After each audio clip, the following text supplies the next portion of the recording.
आखिरी पैगंबर आने वाले हैं। उस आखिरी पैगंबर का नाम है मोहम्मद सल्लल्लाहु अलैहि वसल्लम। आप हिंदू मजहब से ताल्लुक रखते?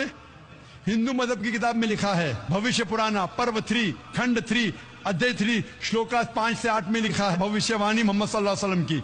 आप पढ़ेंगे भविष्य पुराना पर्व 3 खंड 3 अध्याय 3 श्लोका 10 से 27 में मोहम्मद सल्लल्लाहु अलैहि वसल्लम का जिक्र है। आप कुंटब सुक्ता पढ़िए, अथर्वा वेद में लिखा है, किताब number 20 him number 127 shloka number 1 से 14 में लिखा है मोहम्मद सल्लल्लाहु अलैहि वसल्लम के बारे में। आप पढ़िए अथर्वा वेद किताब नंबर 20 अध्याय नंबर 21 श्लोका नंबर 6 और 7 में मोहम्मद सल्लल्लाहु अलैहि वसल्लम का जिक्र है। मोहम्मद सल्लल्लाहु अलैहि वसल्लम का जिक्र है साम वेद में अहमद जैसा, साम वेद उत्तर चिक मंत्रा नंबर 1500 लिखा है। यजुर्वेद में अध्याय नंबर 31 श्लोका नंबर 18 में।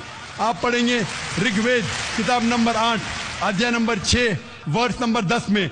आप अगर पढ़ेंगे अथर्वा वेद किताब नंबर 8 अध्याय नंबर 5 श्लोका नंबर 16 में मोहम्मद सल्लल्लाहु अलैहि वसल्लम के बारे में अहमद लिखा है। अथर्वा वेद किताब नंबर 20 हिम नंबर 126 वर्ष नंबर 14 में कई जगह लिखा है नाराशंसा। नाराशंसा मतलब वो आदमी जो प्रशंसा के लायक है। इसका अरबी में तर्जुमा होता है मोहम्मद। मोहम्मद सल्लल्लाहु अलैहि वसल्लम का नाम से जिक्र है हिंदू मजहब की कई किताब में। ऋग्वेद किताब number 1 hymn number 13 verse number 3, Rigveda किताब number 1 hymn number 18 verse number 9, Rigveda book number 1 hymn number 106 verse number 4, Rigveda book number 1 hymn number 142 verse number 3, Rigveda book number 2 hymn number 3 verse number 2, Rigveda book number 5 hymn number 5 verse number 2, Rigveda book number 7 hymn number 2 verse number 2, Rigveda book number 10 hymn number 64 verse number 3, Rigveda book number 10 hymn number 192 verse number 2,